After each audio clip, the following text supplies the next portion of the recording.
We all want to make the world a better place, right? But what if our good intentions, as pure as they are, aren't just falling short, but are sometimes missing the mark entirely? Today, we're going to dive into a quiet revolution happening in social impact, one that's powered not just by heart, but by hard data. It's totally transforming how we tackle our biggest challenges. And that really leads to the core question here, one that every nonprofit, every volunteer, every single donor has to ask themselves. Are good intentions enough? In a world this complex, is simply wanting to do good enough to actually do good? And this quote just nails it. Without data, our best efforts can easily become pure guesswork. We might be pouring resources into the wrong places or trying to scale up programs that just plain don't work, all while thinking we're making a huge difference. All right, so let's start right there. We're witnessing this fundamental shift in the social impact world, a huge move away from just relying on assumptions and toward a real demand for hard evidence. I mean, think about it. The stakes are incredibly high. Time, money, human effort, it's all finite. Every dollar misspent or every hour wasted on a program that's not effective, well, that's a missed opportunity to create real, lasting change. So making better decisions isn't just a nice to have. It's an absolute must for maximizing our impact. Okay, so if we're moving away from guesswork, where are we heading? Well, this is where the story really gets interesting. It's all about a powerful shift towards evidence, and it's being fueled by the smart use of data analytics. Now, I know a term like data analytics can sound kind of technical or intimidating, but the concept itself is actually pretty simple. It's really just the process of taking raw information, making sense of it, and then using the insights you find to make smarter choices. That's it. And when we talk about data, let's be clear, this isn't just about spreadsheets full of abstract numbers. We are talking about tangible, real-world information. Things like household income, whether a community has clean water, how many kids are showing up to school, or even tracking health outcomes.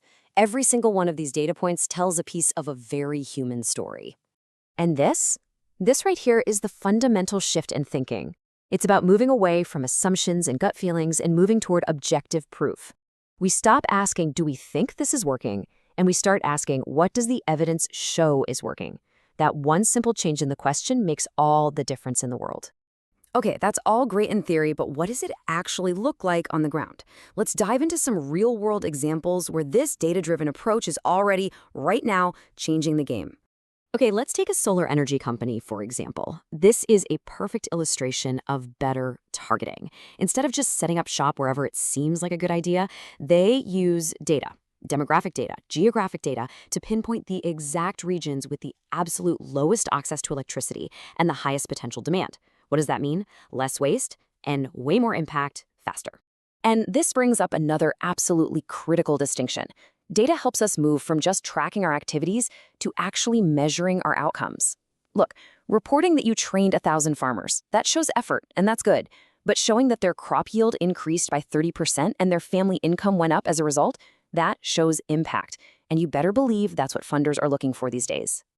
And yes, speaking of investors, this is completely changing how they put their money to work.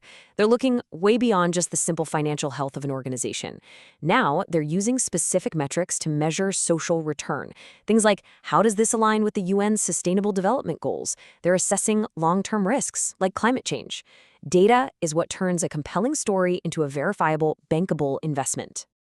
All right, so up to this point, we've been talking about using data to understand what's already happened. But its power doesn't stop there. Not even close. Now let's explore how analytics can help organizations literally see around the corner to predict and prepare for what's coming next. I absolutely love this metaphor because it just captures the idea so perfectly. Reacting to problems as they pop up is like getting tossed around by the waves. But being proactive, using predictive work, that means you see the challenges coming and you can steer a clear course. It's about taking control of the rudder. And you can see this in action everywhere. Just imagine being able to forecast a drought's impact on local farmers before it hits, or predict which small business loans might be at risk of default.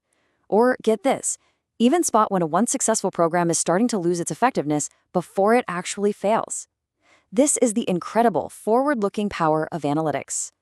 Okay, but it's really, really important that we pause here for a second and add some nuance, because data is an incredibly powerful tool, for sure, but it is not a magic wand.